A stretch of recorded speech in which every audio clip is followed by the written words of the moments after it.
Hoje vamos falar sobre o jogo de xadrez do petróleo de Trump. Como os Estados Unidos assumiram o controle do petróleo mundial em apenas 3 meses.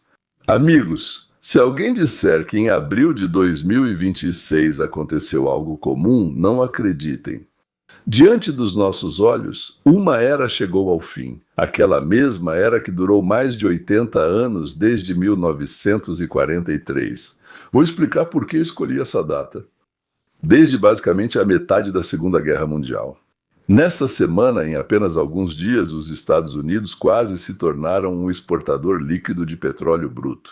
Exportador líquido significa que exporta mais do que importa. Pela primeira vez desde 1943, imagine a dimensão disso. Um país que por décadas dependia do petróleo saudita, que travou guerras por causa do petróleo iraquiano, que construiu toda a sua política para o Oriente Médio em torno da escassez de matérias-primas. Esse país agora abastece com petróleo a Europa, o Japão, a Coreia, a França e pela primeira vez na história, aliás, a Turquia e a Grécia. Além disso, e isso é o mais importante, é por isso que estou gravando o vídeo de hoje.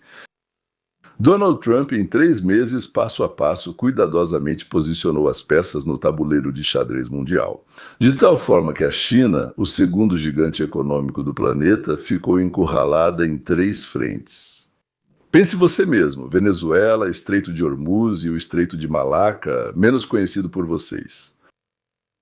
Vou falar sobre ele. Ele tem 3 pontos de estrangulamento, agora todos controlados por Washington. Mas isso não é tudo. Também vamos conversar com você sobre o Papa, que, como descobrimos, para dizer de forma mais suave, deu uma vacilada. Pronto, essa é uma boa palavra. Ele pensou que poderia apagar algo da internet. A União de Odessa está lá mesmo, não aqui, mas não foi bem assim, por isso o Vaticano está em pânico. Outra história interessante está se desenrolando bem na minha porta, né, aqui em Los Angeles. Se antes vieram à tona as ações da máfia somali, depois os promotores começaram a abrir processos contra grupos criminosos afegãos e haitianos. Agora chegou a vez dos armênios. Vou mostrar para vocês como eles fogem em pânico dos jornalistas. Carros luxuosos que eles compraram com os salários dos seus irmãos em casas de repouso. Vamos começar com o petróleo do Estreito. Sobre como o Irã foi encurralado, como todos os seus patrocinadores e aliados os abandonaram, e assim está o Oriente Médio. E será que os ayatolás vão receber as 70 virgens que no outro mundo não serviriam para eles de jeito nenhum? Mas antes de começarmos, por favor, se você ainda não está inscrito no canal, clique no botão de inscrever-se e no sininho. É de graça. Para mim e para o canal, isso é muito importante. E para quem quiser apoiar o canal de verdade e ter acesso a conteúdos exclusivos, a assinatura custa só $4 por mês, o link está na descrição do vídeo. Isso me dá a oportunidade de continuar fazendo análises honestas, profundas e livres de qualquer tipo de propaganda. Muito bem, agora vamos aos números que mudam tudo. Vamos começar com números secos, mas impressionantes. Na semana passada, a exportação líquida de petróleo bruto para os Estados Unidos caiu para 66 mil barris por dia, ou seja, trouxeram 66 mil barris a mais do que exportaram. Esse é o menor índice de toda a história do monitoramento semanal, ou seja, desde 2001, mais um pouco, e o ponteiro vai passar do zero, e os Estados Unidos vão se tornar aquilo que se chama de exportador líquido. A exportação de petróleo dos Estados Unidos saltou para 5,2 milhões de barris por dia, esse é o máximo dos últimos 7 meses. O recorde histórico, por exemplo, de 500 mil ou 600 mil foi em 2023, ou seja, nós literalmente chegamos ao teto. A infraestrutura americana agora está operando no limite de suas capacidades. Mesmo assim, ainda não dá para todo mundo, não dá, e ainda querem mais. Para onde? Quase metade vai, 47% é enviado para a Europa. Isso é cerca de 2,5 milhões de barris por dia. Holanda, França, Alemanha, aqueles mesmos países que até recentemente compravam petróleo russo, depois saudita, depois iraniano, agora estão comprando petróleo americano. 37% das exportações vão para a Ásia, incluindo Japão e Coreia do Sul. E o que é especialmente notável é que, pela primeira vez em pelo menos um ano, um petroleiro americano com 500 mil de barris a bordo partiu em direção à Turquia. A Turquia sempre foi parceira energética da Rússia e do Irã. Agora, na Grécia, compra petróleo americano pela primeira vez. Por que isso ocorreu? O motivo, bem, é bem simples. A guerra entre os Estados Unidos, Israel e o Irã, que estourou, como vocês sabem, em fevereiro, levou à maior perturbação da história no mercado energético mundial. O Irã, resistindo, bloqueou parte do Estreito de Hormuz, ou seja, por esse estreito passa, como vocês sabem, 1/5 de todo o petróleo e gás do mundo. Imagine só, com um único movimento cortaram 20% da oferta global. As refinarias de petróleo europeias e asiáticas ficaram praticamente à beira do pânico, elas precisavam de petróleo. Começaram a ligar de todos os lugares, pedindo. O único que podia fornecer em volumes suficientes era a América. Um país que há apenas 15 anos era o principal importador mundial, hoje é o maior produtor e, de fato, a equipe de resgate da economia global. É isso que significa o prêmio do Brent. O prêmio sobre o petróleo americano, o WTI, disparou para $20,69 por barril. Isso é uma diferença monstruosa. Para comparação, em anos normais, esse spread, essa diferença, é de $2 a $3. O preço dos lotes físicos de petróleo Brent para entrega imediata na Europa atingiu nesta semana. Preparem-se. $150 por barril eles estão nos pagando. $150 por barril eles precisam com urgência. E nós fornecemos. Isso é chamado de máxima histórica. E aqui eu quero fazer uma pergunta simples. Por que justamente a América conseguiu, por que não a Arábia Saudita, que por décadas foi a torneira de petróleo do planeta, por que não a Rússia, que é chamada de superpotência geológica? A revolução do xisto é justamente esse milagre da iniciativa privada, do empreendedorismo livre, de pequenas e médias empresas concorrendo entre si, que nos anos 2000 e nos anos 2010 dominaram as tecnologias de perfuração horizontal e fraturamento hidráulico. Nenhum Ministério do Petróleo, nenhum tipo de Gazprom, nenhum plano estatal conseguiria fazer isso, mas quem poderia? Milhares de engenheiros, empreendedores, investidores, cada um com seu próprio interesse, cada um querendo ser mais rápido. Eu quero ser o primeiro, eu sou o melhor, assumindo seus próprios riscos por conta própria. E alguns perderam, e outros, Mises chamou isso de tríade dinâmica: inventor, empreendedor e investidor. 3 papéis que impulsionam o progresso. E foram exatamente eles que tiraram a América da posição de pedinte para a de dona do mercado mundial de petróleo, sem uma única ordem de cima, sem decretos, sem planos quinquenais, sem projetos nacionais. Lembre-se disso, ainda vamos voltar a esse assunto. Nó de Hormuz. 17 de abril, ou seja, literalmente hoje, ontem. O Irã anunciou oficialmente a abertura do Estreito de Hormuz. O ministro das Relações Exteriores do Irã, Abbas Araqchi, informou que o estreito está novamente totalmente aberto para a navegação comercial. Isso é, como posso dizer com precisão, capitulação. Qual seria a palavra? Essa é a palavra exata, capitulação. Uma capitulação suave. Embalada em formulações diplomáticas, mas é uma capitulação. Por que o Irã se rendeu? Eu analisei todas as fontes abertas, ocidentais, iranianas e russas, e destaquei 6 razões. Vamos analisar uma por uma. Primeira razão, bem, algo mais oficial, o cessar-fogo entre Israel e o Hezbollah no Líbano. Essa é a versão oficial de Teherã. Dizem que Araqchi declarou diretamente que a abertura do estreito está ligada ao cessar-fogo entre Israel e o Hezbollah libanês. Espere um pouco. O Irã deixou claro desde o início que essa era a condição para qualquer concessão. Parem os ataques ao nosso principal aliado e nós abriremos o estreito. Formalmente, foi exatamente isso que aconteceu. Mas isso, é claro, está longe de ser toda a verdade. Existe um segundo motivo. O bloqueio naval americano. Em 13 de abril, os Estados Unidos impuseram um bloqueio naval total aos portos iranianos. Qualquer navio ligado ao Irã era parado ou mandado de volta. O Irã ficou isolado de sua principal fonte de renda, Neftinova Exporta. Em abril, fechar o Estreito de Hormuz deixou de ser uma arma e virou uma corda no pescoço. No próprio pescoço. É como dizer, vou começar de um jeito que todos vão sofrer. E sufocou. Cada dia de bloqueio custava a Teherã centenas de milhões de dólares. A economia, já sufocada pelas sanções, começou a colapsar.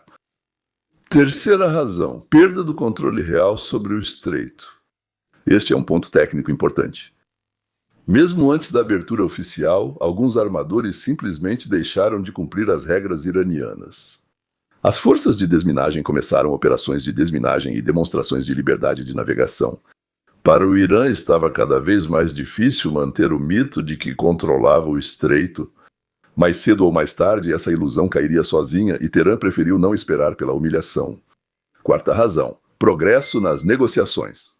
Nos dias 11 e 12 de abril, ocorreram negociações diretas entre representantes americanos e iranianos na capital do Paquistão.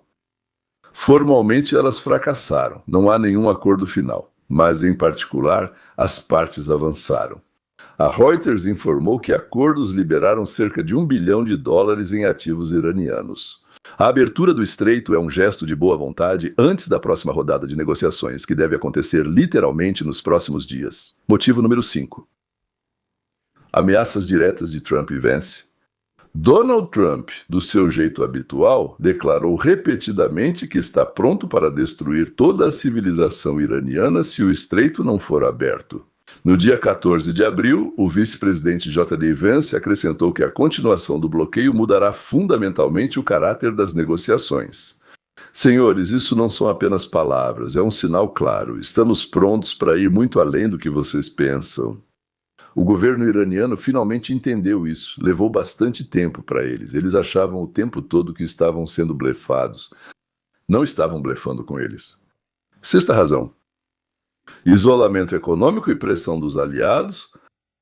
Cerca de 230 petroleiros carregados ficaram presos no Golfo Pérsico. 20 mil marinheiros aguardavam evacuação. A situação estava se tornando simplesmente uma catástrofe humanitária. Até mesmo a China, Índia e Turquia, parceiros tradicionais do Irã, começaram a pressionar Teherã porque suas próprias economias estavam sofrendo com o fechamento do estreito. E agora vem o mais importante. O Irã declara que o estreito está aberto temporariamente. Apenas durante o cessar-fogo em Israel, entre Israel e Líbano, até 21 de abril, os navios devem seguir a rota designada pelo lado iraniano. Navios de guerra continuam não sendo permitidos, e Trump já anunciou a resposta. O bloqueio naval americano aos portos iranianos permanece até o cumprimento total do acordo. Nada de brechas ou aberturas para escapar. Deixe tudo lá. Depois que se dane, a vovó iraniana vai explodir. O bloqueio continua totalmente em vigor até que nosso acordo com o Irã esteja 100% concluído. Foi isso que Trump escreveu nas redes sociais. O que isso quer dizer em termos simples? Trump conseguiu tudo o que queria sem dar nada em troca. O estreito está aberto, permitindo o fluxo do petróleo mundial.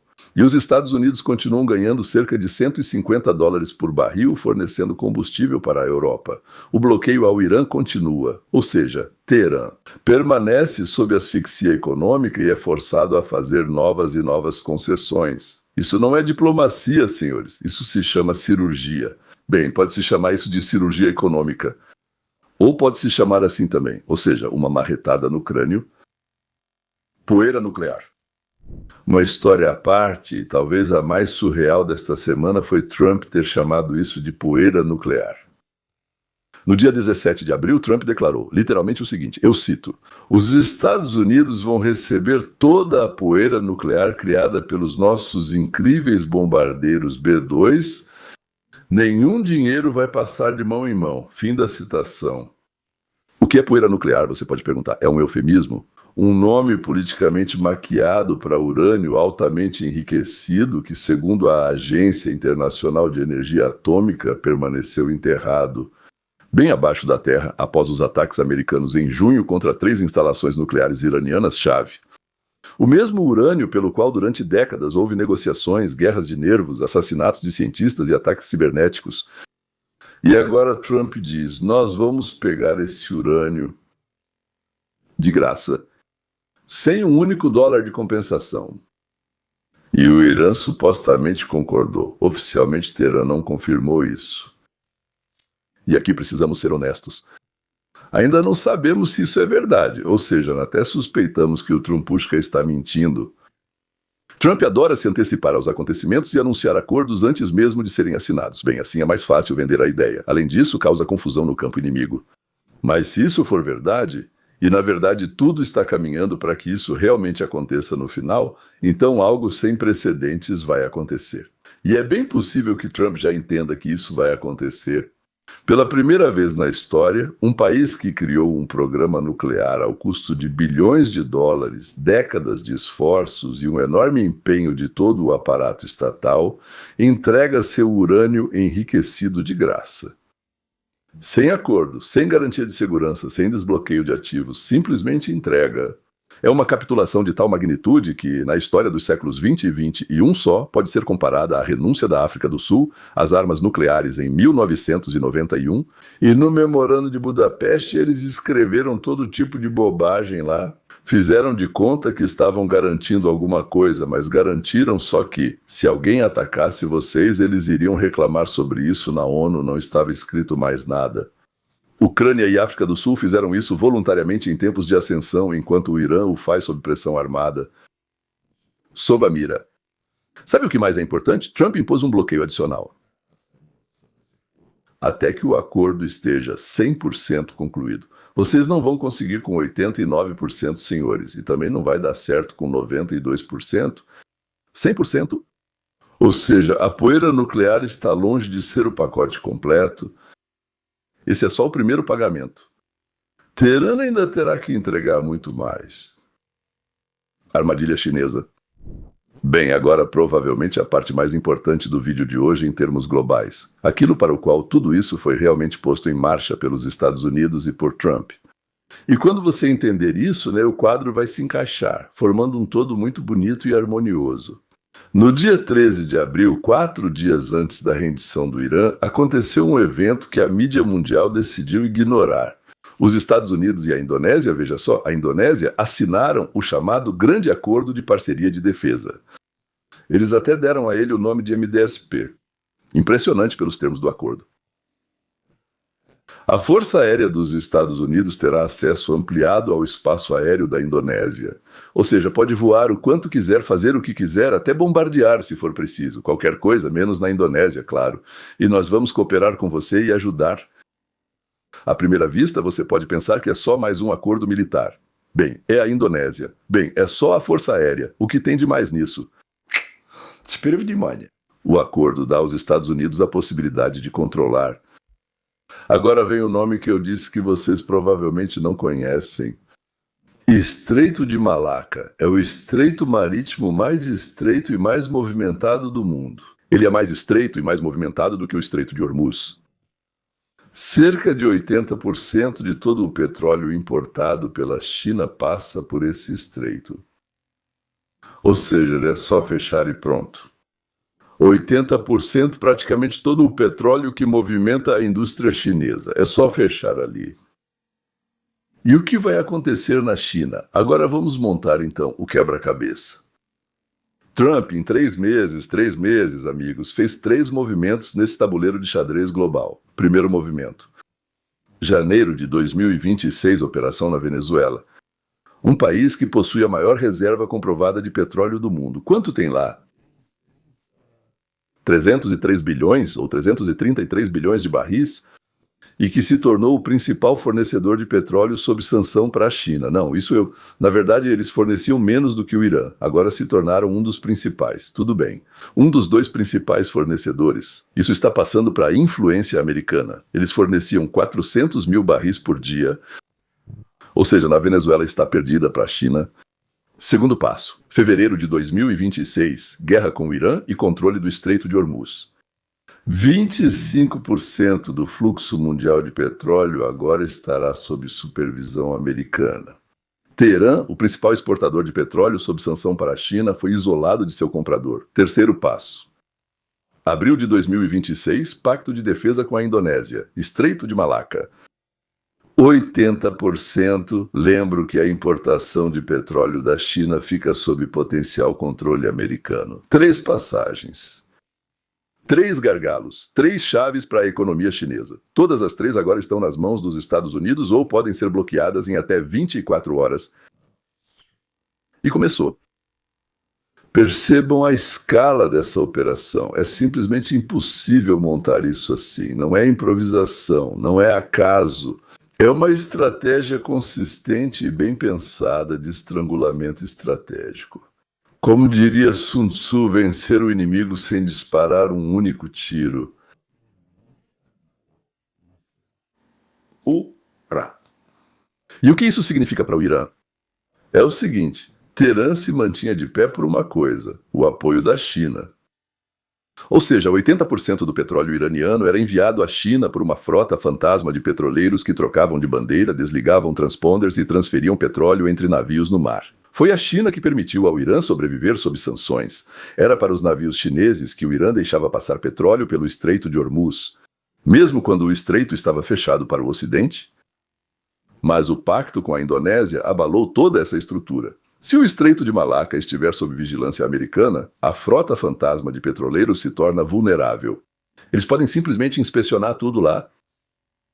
Os petroleiros podem ser parados, inspecionados, desviados e desviados para onde eles descarregam o petróleo. Ah, vocês são tão espertos. Eu sou a América, a Polícia Internacional. Agora vou prender vocês e confiscar parte dos seus bens. E o principal é que agora a China está sob ameaça. Pequim não pode mais proteger o Irã, porque Pequim precisa se defender. O que a China faz em resposta? Ela começa a instalar barreiras no Recife de Scarborough, no Mar do Sul da China, tentando fortalecer suas posições pelo menos no perímetro mais próximo. Ou seja, em vez de apoiar seu aliado, em vez de pressionar os Estados Unidos por outros meios, Pequim está ocupado com suas próprias manobras defensivas em seu próprio quintal. E o Irã viu tudo isso. E o Irã entendeu muito bem que a China não vai ajudar.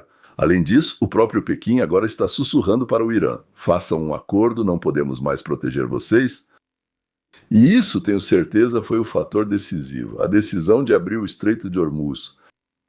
Boatos sobre armas chinesas. Já que falamos da China, algumas palavras sobre os rumores que agitavam a mídia mundial recentemente. No dia 11 de abril, a CNN, citando 3 fontes da inteligência americana, informou que a China está se preparando para fornecer ao Irã novos sistemas de defesa aérea nas próximas semanas. Especificamente, mísseis antiaéreos portáteis do tipo Manpads. Aqueles mesmos mísseis terra-ar que são lançados do ombro. Segundo as fontes, Pequim planeja disfarçar as entregas e enviá-las através de terceiros países. Isso é uma ajuda militar direta, e se isso for confirmado, será uma crise séria nas relações entre os Estados Unidos e a China. O que já se sabe com certeza. A Comissão do Congresso dos Estados Unidos e analistas independentes constataram que a China já apoia o Irã há muito tempo, mas não com fornecimento direto de armas, e sim com o que é chamado de produtos de uso duplo. Primeiro, chips, sensores, semicondutores, componentes chineses encontrados em drones e mísseis iranianos. Segundo, combustível para foguetes. 2 navios estatais iranianos partiram do porto chinês de Gaolan com uma carga. Algo como perclorato de sódio. Desculpe, tá? Eu, sim, para ser sincero com você, química sempre foi uma das matérias mais problemáticas para mim. Sim. Perclorato. Provavelmente de sódio, né? Parece certo. Perclorato de sódio. Esse é o componente-chave do combustível sólido para foguetes. Terceiro, navegação e reconhecimento. O Irã usa o sistema de satélites chinês Beidou. Para guiar seus mísseis, recebe dados dos satélites chineses. Quarto, sistemas de radar, incluindo radares anti-stealth, que aumentam a capacidade do Irã de detectar aviões americanos F-35, aliás, sobre o F-35, o próprio Trump. No dia 6 de abril mencionou que o americano... Era um F-35 ou não? Provavelmente um F-35, sim, abatido sobre o Irã. Ou talvez fosse um F-15, me desculpe.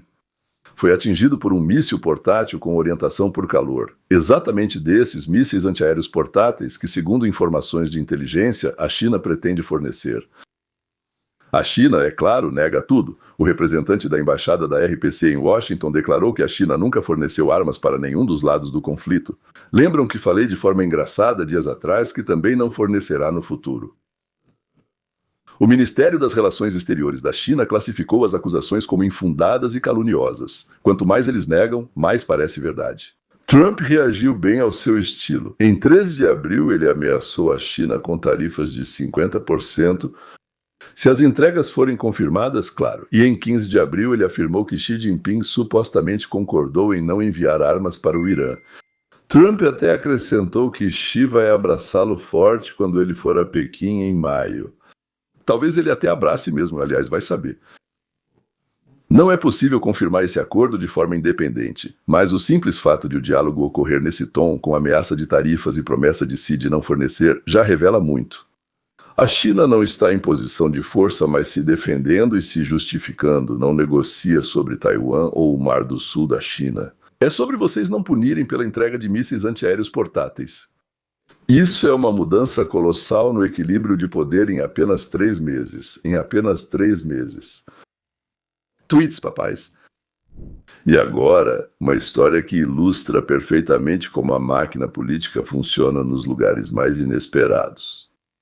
Uma história sobre como a Santa Sé acabou envolvida na campanha eleitoral americana e como os rastros digitais revelaram aquilo que eles queriam esconder. Vamos começar com os fatos. Nos últimos anos, o Papa Francisco criticou Donald Trump repetidamente de forma direta e indireta. E isso, sejamos honestos, não é segredo para Trump. A questão é outra. Por que justamente Trump? E por que justamente agora? Vamos relembrar a cronologia. Ainda quando o Papa morava nos Estados Unidos, e ele passou bastante tempo lá estudando o sistema eclesiástico americano, ele fazia tweets e declarações com uma retórica abertamente anti-Trump. Muros dividem, não unem. Isso foi uma reação à ideia de construir um muro entre o México e os Estados Unidos. Христианин не может строить барьеры. Quando imigrantes ilegais vêm até nós, tiram nossos empregos e matam nossos cidadãos, então é preciso construir barreiras. A verdadeira fé exige compaixão pelos migrantes, e nós temos muita compaixão por eles, certo? Tudo isso, é claro, pode ser interpretado como princípios humanistas gerais, mas o contexto era absolutamente claro. Estava-se falando sobre Trump e sua política migratória. E esse Papa não tinha nada que se meter. Ele agora é Papa, mas antes era apenas um padre. Depois veio a segunda onda. Após os fatos de janeiro de 2021, o Papa voltou a se pronunciar. A democracia exige respeito ao resultado das eleições e a violência nunca se justifica. Apesar do tom formal, todos entenderam a mensagem. É disso que estamos falando. E agora, em 2026, vem a terceira onda. Soluções militaristas não trazem paz. Bem, naturalmente elas não trazem paz, elas trazem guerra. A guerra só traz sofrimento? Não, isso não é verdade. Ela também liberta, tudo isso no contexto do conflito iraniano. Ou seja, o Papa de novo, agora já é até o papazinho, volta a criticar Trump, de novo e mais uma vez. Mas o mais interessante não é o que o Papa disse, e sim quando e depois do quê.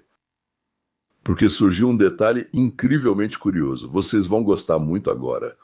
2 dias antes de cada discurso público do Papa contra Trump, David Axelrod chegava ao Vaticano.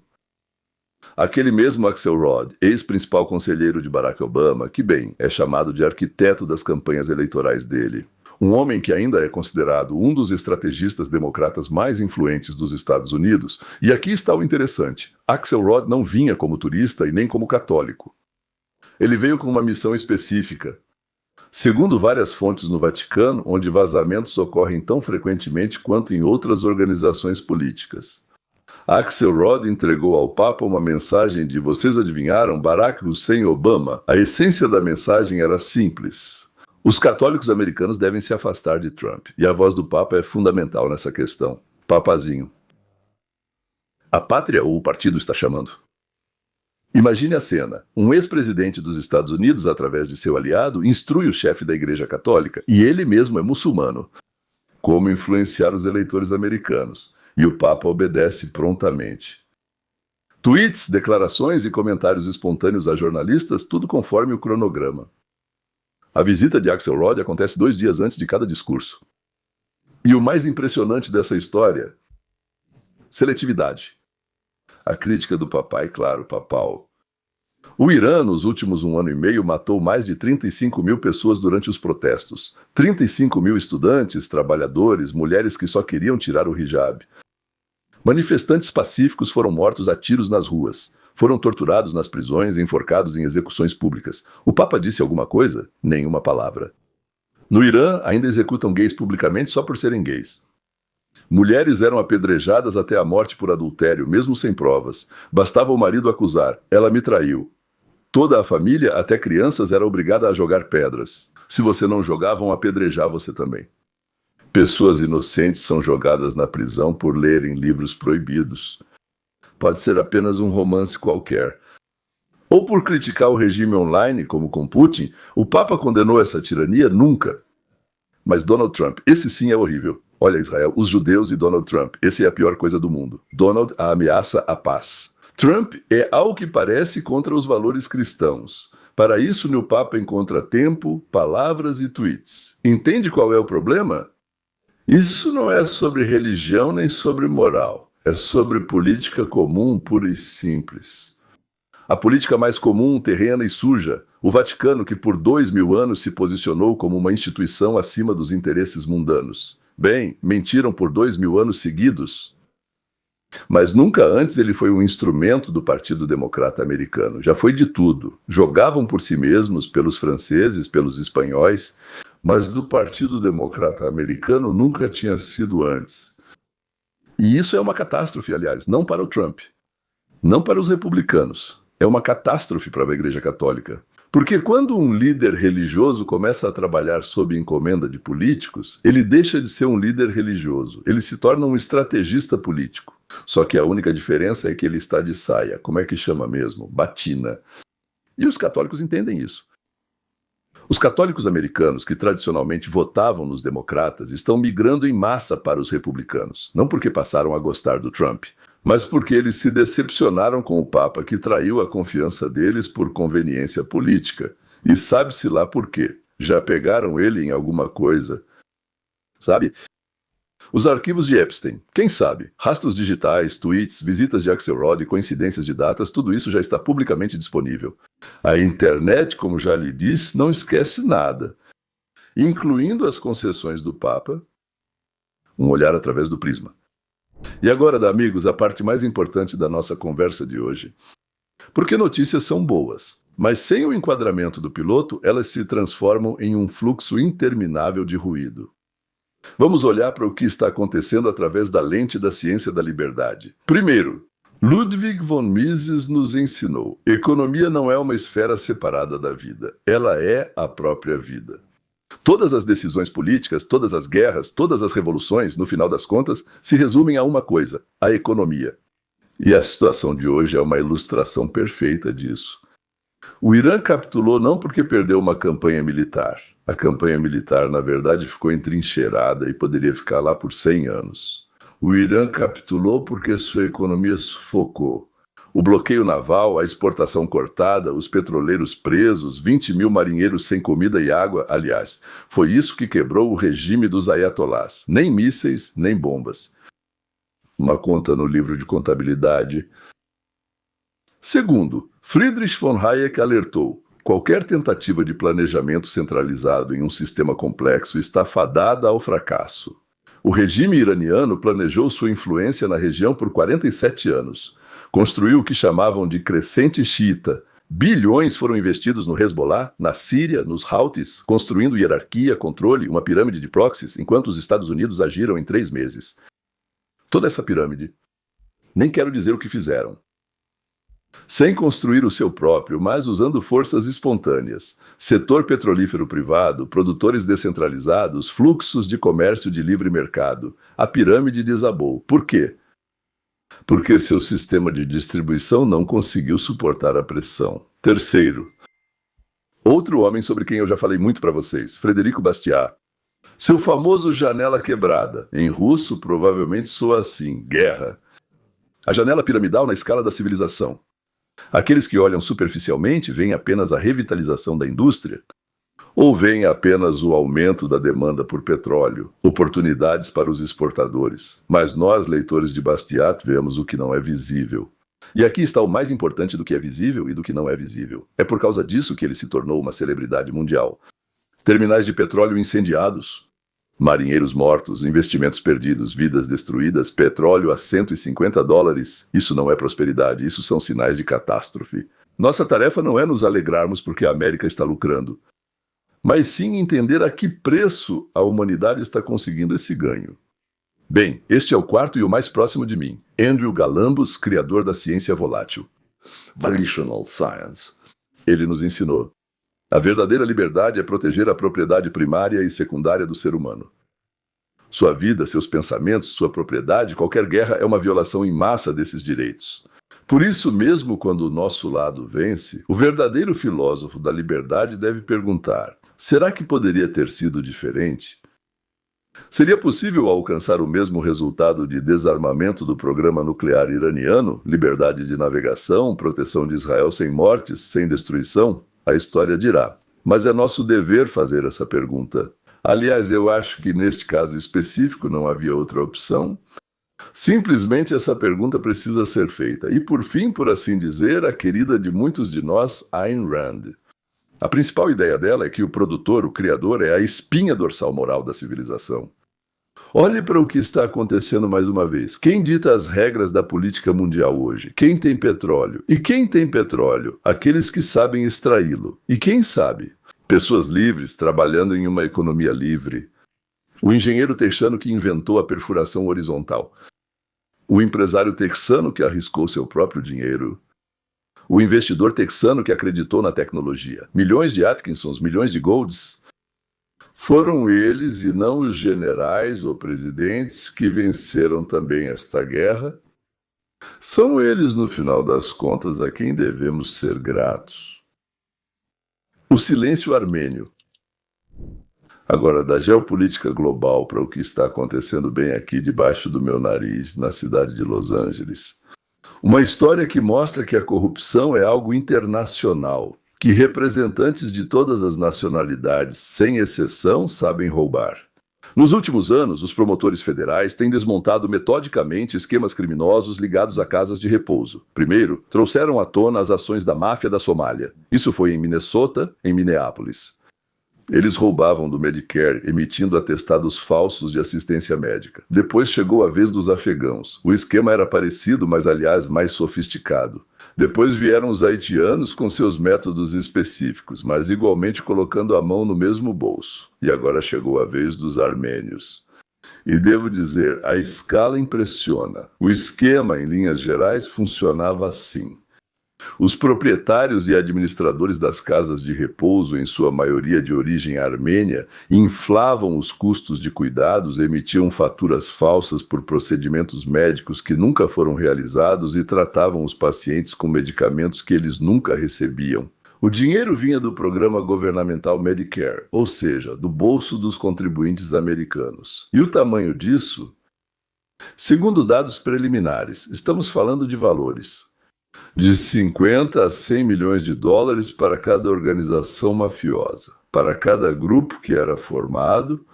Talvez uma máfia tenha organizado várias. Nos últimos 57 anos não foi uma ou duas, foram dezenas, talvez até centenas. E então, nesta semana, jornalistas de vários canais de TV locais começaram uma caçada. No geral, eles afirmam que estamos falando de 34 bilhões de dólares, aí está. Eles chegam às casas dos suspeitos. Ou seja, uma casa no endereço onde fica uma certa casa de repouso. E as casas, devo dizer, estão à altura. Mansões em Beverly Hills, Glendale, Burbank, cada uma valendo vários milhões. Nas entradas, carros que um simples administrador de asilo não pode se dar ao luxo de ter: Maserati, BMW X7, Mercedes Classe G. Na garagem de um dos envolvidos, os jornalistas contaram 6 carros com valor total superior a $1 milhão. Que belo investigado. De onde vêm esses carros? Perguntam os jornalistas. Silêncio. Mas não é um silêncio comum, e sim armênio. De onde vêm essas casas de milhões de dólares? Silêncio. De onde vêm esses diamantes nas orelhas, no nariz? Uma quantidade inacreditável de ouro, anéis, esmeraldas, safiras, pendurados em todo lugar onde é possível pendurá-los. Em resposta, um silêncio armênio ensurdecedor. Alguns tentaram fugir. Eles entravam em seus Maserati e fugiam dos jornalistas em alta velocidade. Um tentou se trancar em casa e chamar a segurança. Outro afirmou que é um empresário honesto e que conquistou tudo com seu próprio trabalho. Quando questionaram como se pode ganhar 3 milhões de dólares administrando um asilo, onde o salário médio de uma enfermeira é cerca de 6 mil por ano, ninguém respondeu. Entende o problema? Essa história não é sobre armênios. As histórias anteriores deles não eram sobre somalis, afegãos ou haitianos. Esta é sobre o sistema. Sobre como o Medicare, um gigantesco programa estatal com um orçamento de centenas de bilhões de dólares, se transformou em um banquete para todos que são espertos o suficiente para aprender a enganá-lo. E sabe o que é mais triste? Enquanto esses senhores compravam Maseratis e mansões em Beverly Hills, os verdadeiros idosos em suas casas de repouso recebiam alimentação reduzida, cuidados de baixa qualidade e placebos. Idosos que trabalharam a vida toda, pagaram impostos, criaram filhos e, no final, acabaram nas mãos de pessoas para quem eles eram apenas uma fonte de renda. Ludwig von Mises alertava: qualquer programa estatal baseado em redistribuição inevitavelmente se torna alvo de manipulação, porque o dinheiro dos contribuintes não pertence a ninguém. Lembra da União Soviética? Tudo era de todos, nada aqui era seu. Ninguém responde pessoalmente por esse dinheiro. Servidores públicos usam recursos alheios com pessoas que nem conhecem. Aqui está o dinheiro. Devemos gastá-lo com alguém que não conhecemos e por quem não sentimos simpatia. Além disso, eles mesmos estabelecem os critérios. Eles aprovam isso na cidade. Um maço pequeno de dinheiro ou dois, e eles assinam qualquer coisa. Nessas condições, a corrupção é inevitável, é como a lei da gravidade. Casas de idosos, mantidas com dinheiro das famílias, onde pago, observo e visito, recebem subsídios do governo e não tem esse tipo de escândalo. Porque cada centavo conta, e enganar uma pessoa que paga do próprio bolso até é possível, mas é bem mais difícil. Enquanto isso, a investigação continua. A comunidade armênia de Los Angeles é pura, maravilhosa, gentil. Bem, digamos assim, na sua maioria, é claro, honesta. Está lidando com as consequências das ações de algumas centenas, talvez uns 2.000 vigaristas. A reputação que foi construída ao longo de décadas desmorona em semanas. E isso também faz parte do preço de qualquer fraude. Sofrem não apenas os roubados, mas também quem se parece com os ladrões. Da mesma forma, pelas ações de seus líderes, tanto na Rússia quanto na Ucrânia e no Irã, no final das contas, quem paga são as pessoas. Simplesmente pessoas que talvez odeiem essa liderança. Vamos resumir. O que vimos hoje? Os Estados Unidos, pela primeira vez desde 1943, quase se tornaram, como se diz, um exportador líquido de petróleo. A América é não só um grande ator, mas o principal fornecedor de energia para a Europa e a Ásia em plena crise global. O Irã de fato capitulou, senhoras e senhores. Abriu o Estreito de Hormuz, concordou em entregar o pó nuclear. Mesmo que ainda não tenham concordado, eles já concordaram. O bloqueio dos portos seguirá até que o acordo seja totalmente cumprido. Nada será feito por partes. Quando tudo estiver feito, suspenderemos. A China está cercada por 3 lados: Venezuela, Hormuz e Malaca. Pequim é forçada a se justificar e não pode apoiar seu aliado iraniano. O aliado iraniano não pode apoiar seus mercenários, aos quais pagavam para matar judeus. Isso não é coincidência, é estratégia. Uma estratégia metódica, fria e economicamente fundamentada, que em 3 meses reformulou o equilíbrio de poder mundial mais do que toda a política externa dos últimos 50 anos. Mas o principal não é a geopolítica, o principal é o seguinte: por trás dessas grandes manobras há uma verdade: a economia livre é mais forte que a planejada. A iniciativa privada vence o planejamento centralizado. A inteligência dispersa de milhões de pessoas livres sempre superará o poder concentrado de qualquer regime autoritário. Seja China, Rússia, Irã, Coreia do Norte, quem for. Essa é a principal lição de hoje. A América venceu o Irã. Ah, senhores, a liberdade.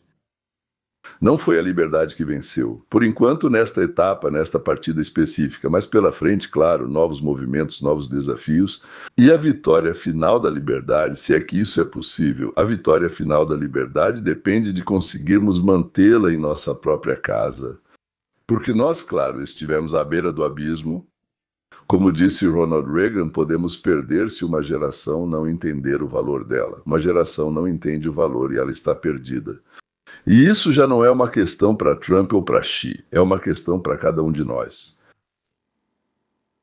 Amigos, se este vídeo foi útil para vocês, deixem um like, isso ajuda o canal, deixem seus comentários. Sempre nos interessa a opinião de vocês. Mesmo que eu não responda, eu tento responder, tento comentar alguma coisa. Me interessa a opinião de vocês, se concordam comigo ou não. Muito frequentemente as pessoas dizem, nisso eu concordo, mas aqui eu não. Então eu entendo o que eu não expliquei direito. Talvez eu tenha cometido um erro. Ou, mais provavelmente, eu não expliquei completamente o que eu queria dizer. Isso me ajuda. Vamos discutir nos comentários. Sempre estou aberto para discussão. Se quiser apoiar o canal e acessar materiais exclusivos, fique à vontade. Não é algo frequente, sendo honesto. Tenho pouco tempo, mas eles sempre surgem. A assinatura é só $4 mensais.